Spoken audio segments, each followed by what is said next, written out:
Thursday night football, actually, fellas, a intriguing game, a good game, a fantasy-relevant Thursday night football game as the Packers lose to the Titans 27-17. And solid night for the boys with Best Bets. Thursday night football, Best Bets recap right here. Barry, take the L on Derrick Henry's over 99.5 yards. In fairness to me, America took that. America took that, and I said, yeah, I agree with it. I agree with it. So, it's my fault for tailing America, honestly, but that was the most popular bet on BetMGM. And so whatever. I was trying to be supportive of everyone. Yeah. And and so I took it and it was wrong. Matthew Barry, not a big fan of looking at the man in the mirror. No, America. America's fault. Anytime he can throw the country under the bus, that is something I highly respect about him. He takes advantage of, and when you went your own way, you bounce back. Aaron Rodgers with, I love when you go with the under, the unconventional under passing yards, 238.5 passing yards. That's a win. Jay, Derrick Henry longest rush over 17.5 did not hit, but did not. Nick Westbrook-Akine, maybe not the most popular market, goes over 24.5 receiving yards. Yep, it's the year of Westbrook. Russell Westbrook turning his season around in Los Angeles. Nick Westbrook-Akine left it very late, never targeted till very late, but he did get there in the end. Never in doubt. We both like the Titans +3. That covered by a wide margin. Yes, also, never in doubt. I didn't understand. We talked about this yesterday. I didn't even understand the line. I get that the game was in Lambeau, but other than that, you've got the Titans who went wire to wire with the Chiefs, who many people think are the best team in the NFL, or certainly on the very short list at who's the best in the NFL. And then you've got the Packers, who had one decent game against the Cowboys. Yeah. I didn't understand the line either, particularly when Jeffrey Simmons got ruled in and he had a massive impact late. The Titans are a better team than the Packers, and they showed it. And if they were going to play again next week, I think the line would be more like pick. It felt like we waited 6-7 weeks to say the Packers are back. And then 5 days later, the Packers are no longer back. And I think that played into this line. Mike Vrabel just finds a way to get it done. Go, Pack, go. Yeah, well, not anymore. So no. Let's stay right there. Aaron Rodgers. Go, Titans, go. Yes. Ironically, Aaron Rodgers, one of his better fantasy weeks, exceeding 19 points with 2 touchdowns, 227 passing yards. And that's because rookie Christian Watson, fellas, is finally maybe here to stay. He's on a touchdown bender right now that Packers fans have been waiting for, Barry. Yeah, look, that's what's incredible, right? I mean, so the fact of the matter is, and we've seen this before, whether it was Amon-Ra St. Brown towards the end of last year, Jalen Waddle towards the end of last year, we've seen rookie wide receivers over the second half of the year really find themselves. Now, do I think he's going to average 5 targets over 2 games? I don't. 63% of his receptions in the last 2 games have been touchdowns. This is a guy who, had 0 touchdowns 6 days ago and now leads all rookie wide receivers in touchdowns. That's what a ridiculous streak Christian Watson has been on so far this year. So it's a weird one, right? So look, he's playing 82% of snaps the last 2 weeks. You certainly like that. Again, no Romeo Doubs. He's been targeted on 27% of his routes. Also pretty good, especially considering how efficient Aaron Rodgers is. So I think he is a lineup staple from here on out. He's just a no-brainer. You got to start him. Having said that, if somebody's willing to offer you quite a bit for him, I would take that because I also think he's a sell high. Just no one scores at this kind of production. Allen Lazard should have had a touchdown last night. Didn't, you could question whether or not he makes that catch. I think he probably should have made that catch. Right, and again, no Romeo Doubs in this one as well. Watson certainly showing why he was a second-round pick, Connor. Yeah, over a lot of good players, George Pickens, players like that. Yeah, but I feel like I'm fence-sitting a little bit, but is he a legit fantasy starter the rest of the way? Of course he is. Is this production inflated? Yes, of course it is. Jay, we know the touchdown rate is not sustainable because that's not fair to anybody. But, the fact that he is this kind of threat right now, especially in the red zone, I'd like to know your thought. Does he have any shot as a dark horse offensive rookie of the year contender? And do you think that he is kind of the focal point of this receiving game now? I don't think he has any chance at offensive rookie of the year. He's too far back with the yards. And also, it's not like he's getting a ton of yards at the moment. It's just touchdowns. And also, his team success isn't going to help him either on that front. So I think that's Ken Walker and Dameon Pierce. Those are still the top 2 guys there. With Watson, it's good that he is doing it in different ways because last week it was just a lot of deep passes. This week he's making contested one-on-one catches in the end zone, so there is variety to his skill set. Still think Allen Lazard is definitely the guy you want. in the receiving core. He did have 11 targets. He should have had a much better game last night, Lazard. Not just the touchdown, but Rodgers with the worst throw of the night missed him on a key play late. He dropped one out of bounds, Lazard, so he could have easily had 80 yards and a touchdown. And by the way, and I bet you that, I think that's a trade you could make right now. Sure. Which is, hey, I've got Christian Watson. I'll give you Christian Watson for Allen Lazard. And I bet you almost anyone would say, like, I'll do that deal. And I agree with you. Like, if I was drafting today for the rest of the season, I would have Lazard ranked higher than Christian Watson. Yeah, I'm not even sure it's that close when you look at just how much of the targets and just also how much of Watson's value is tied to touchdowns, and it's not going to sustain. Yeah, and like you pointed out, Jay, Rodgers just was missing throws that he does not miss last by the way, night. they play at Philadelphia next week. That's a bad a Philadelphia Eagles team, by the way, that, if you listen to Jay Croucher, will be coming off a 2-game losing streak. We'll get to that. Yeah, exactly. So my point is regardless, like at Philadelphia, you don't love that matchup. An Eagles defense, we're not going to get into this in terms of Roto World headlines, but they signed Ndamukong Suh and Linval Joseph. Like, so, the replacements are coming. Where's Dave Butts? I mean, every defensive tackle over the last 20 years sign up to play a couple of snaps for the Eagles. I actually, but we don't have to get on a thing. I thought that was smart by Philadelphia. I was just going to say because, both guys. Sure, why not? Well, exactly. Like, if they could get 15 to 20 snaps from each one of those guys, that goes a long way. Yeah, hold the fort a little bit before Jordan Davis comes back. And he was playing only a small amount of snaps anyway where he's needed. To the Packers' backfield right now, obviously not a good season for A.J. Dillon. That continues. Aaron Jones, only 12 rush attempts. He does have the 6 catches, which in a PPR format kind of saved his night from being bad to average, fine. But A.J. Dillon right now, guys, there's just nothing there where he's nothing more than an insurance piece right now if Jones got hurt on your roster. 5 points a game. That's what he's averaging over the last 5 games. 5 fantasy points per game. What's incredible is that one of the pro A.J. Dillon arguments coming into the year, and I was on it. I was in on A.J. Dillon. I like the quad father, right? Reminds me of myself. You know what I mean? Like, seriously, if you took a picture of me and A.J. Dillon just from the waist down, you could not tell the difference. I'm just telling you. That's why we keep your legs out of the shot. We don't want people feeling bad watching the show. Absolutely not. Yeah. Exactly. That's right. I mean, like I'm wearing black to make them slim down, but these quads, baby. I'm just telling you. They can roll. Little quadrophenia. The quad grandfather. The quad grandfather. Yes, exactly. Yes, that's That's exactly what I am.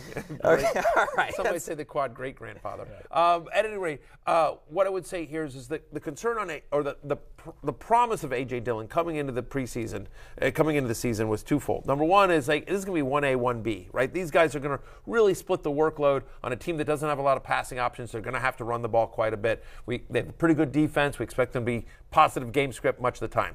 Obviously, none of that has happened, right? It has become Aaron Jones' backfield.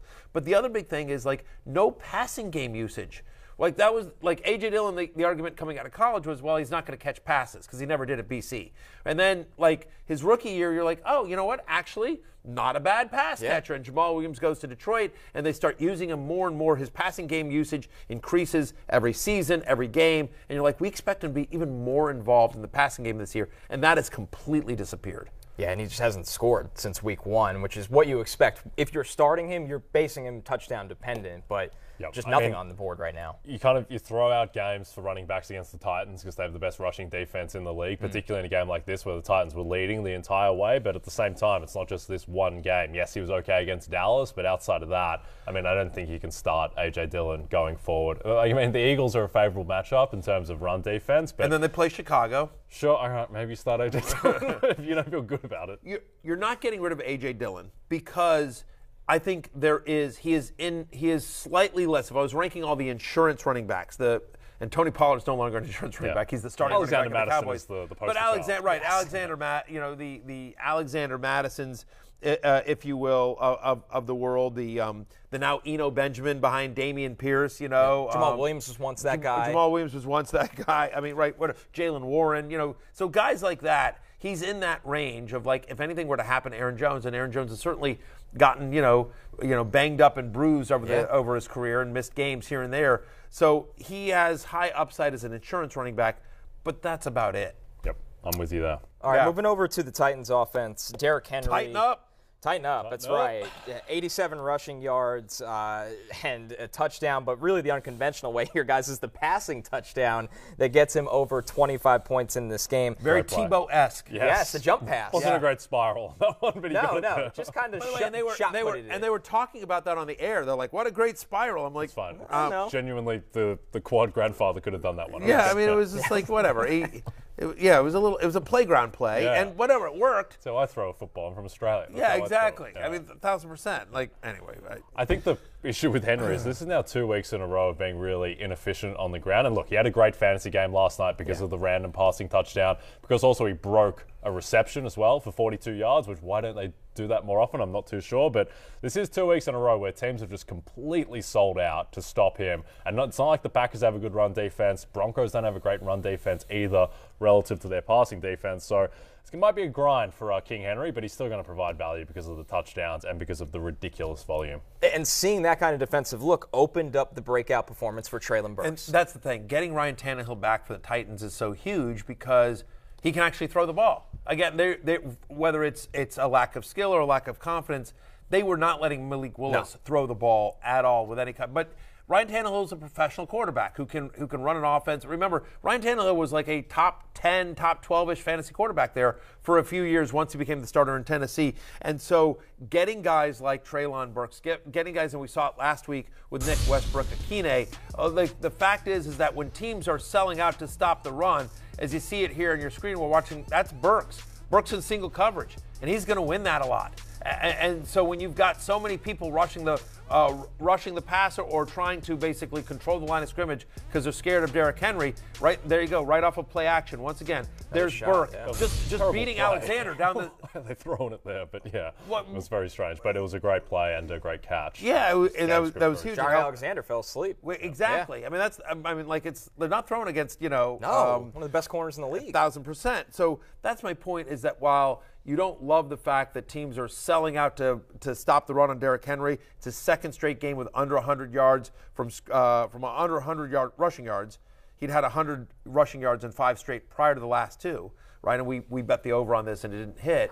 The fact is that it's ultimately good for the Titans offense. They become more efficient, they become more balanced, and then they're still going to get close. And by the way, when they get close, there's still no better finisher in the NFL right now than Derrick Henry. Yep. I had a tweet in my drafts last night that I was just about to post that Ryan Tannehill is the most underrated player in the NFL, and then 17 seconds after I drafted, he threw that terrible pick, which brought the Packers back. So, I can't tweet it now. Right. So I went Jeffrey Simmons is the most underrated player in the NFL instead. But I think Tannehill's better than a professional quarterback. I think that he has a real ceiling. He can make all the throws. He's good with his legs as well when he wants to be. And he's had no receivers, but I think Treylon Burks is one of the most interesting players in the NFL these last 2 months, because without a receiving guy like in the A.J. Brown type of vein, this Titans team isn't doing anything in the playoffs. But if Treylon Burks can become a guy like he looked last night, then with Tannehill, Henry, Burks, Woods, offensive line is fine, then they might be a bit more interesting with that defense. By the way, it doesn't need to be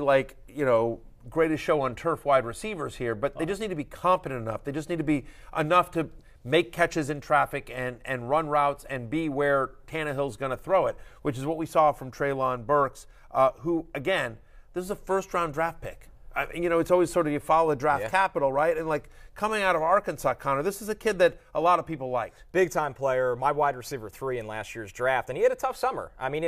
He was in and out of practice. He has the turf toe to start the year, and now you look at last night and you see all the physical talent, the build-up speed. He's a big-bodied. How about the "you're too small" celebration to Jaire Alexander? That was great. That's a confidence that's why Tennessee drafted him. To get drafted by Mike Vrabel, you have to have a different personality, and he's got it. I think to close the loop on these two, on Watson and Burks, the good thing there projecting forward is that there are very clear reasons why they haven't been good to this point, because they were banged up and they had their rookies who had interrupted off seasons, and it makes sense that they would get much better as the season is going along, and that's what they're doing. Yeah, and by the way, and it also coincides, Ryan Tannehill had a really nice fantasy game last night. Aaron Rodgers had a nice fantasy game. So again, it all sort of makes sense here. They've been with a team. They've gotten more familiar with the offense. They're now fully healthy. They have good quarterbacks behind them. By the way, don't forget, we're just sort of blowing past the fact that Austin Hooper, again, it was, Austin Hooper is a good pass catching tight end. He ain't out there to block.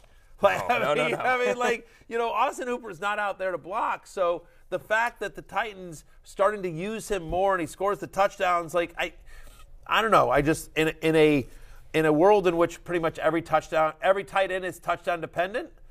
Hey, here you go. Here's a tight end that's scoring some touchdowns. They play Philadelphia next week. Start your tight ends against Philadelphia. I do think Austin Hooper's going to be a viable streamer next week. It's just worth noting. Titans, by the way, I'm sorry, I take that back. Packers play Philadelphia. Titans play Philadelphia in 2 weeks. They play Cincinnati next week and then Philadelphia. But you're not scared about starting a tight end against Cincinnati. Look at the Titans' upcoming schedule, by the way. Bengals, Eagles, Jacksonville, and then the Chargers. And so I don't know. Texans is the one after that as well. Right. So it's a nice coming up schedule here for the Tennessee Titans. Good things are going ahead for Treylon Burks and maybe in deeper leagues Austin Hooper. Hey, it's Matthew Berry from NBC Sports and RotoWorld.com. Just want to thank you so much for watching what you just watched, or at least being too lazy to click out of it after the autoplay just kept it going. So either way, thank you so much for just letting it scroll by your screen. And now I'd like to ask you respectfully, okay? Respectfully, please subscribe to the NFL on NBC YouTube channel for the latest NFL news, fantasy headlines from RotoWorld, and betting analysis from NBC Sports Edge.